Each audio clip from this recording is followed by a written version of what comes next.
Hi friends, welcome to my channel. நம்ம இந்த வீடியோல எதை பத்தி பார்க்க போறோம்னா இந்தியன் ஓவர்சீஸ் பேங்கோட புதிய ஏடிஎம் கார்டை ஏடிஎம் மிஷின் மூலம் எப்படி ஆக்டிவேட் பண்ணி அதுக்கான பின் நம்பரையும் செட் பண்றது எப்படின்னு தான் நம்ம இந்த வீடியோல பார்க்க போறோம்.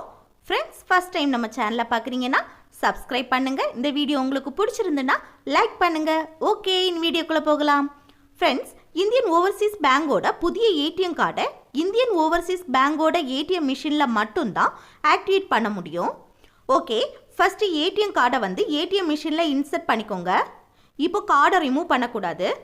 நெக்ஸ்ட்டு லாங்குவேஜ் கேட்கும், உங்கள் லாங்குவேஜை செலக்ட் பண்ணிக்கோங்க.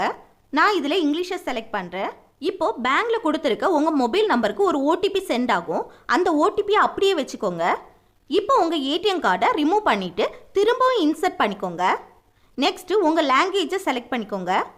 Next please enter your OTP.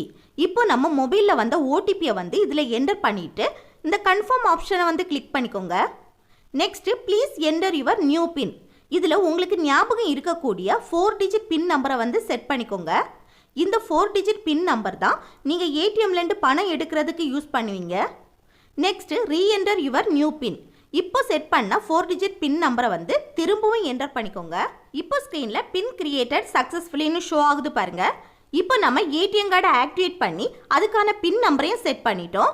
இப்போ ஏடிஎம் கார்டை வெளியில் எடுத்துடலாம். அவ்வளோதான் ஃப்ரெண்ட்ஸ். இந்த வீடியோ உங்களுக்கு பிடிச்சிருந்துன்னா லைக் பண்ணுங்கள், ஷேர் பண்ணுங்கள், கமெண்ட் பண்ணுங்கள். ஓகே, நெக்ஸ்ட் வீடியோவில் பார்க்கலாம். தேங்க்ஸ் ஃபார் வாட்சிங்.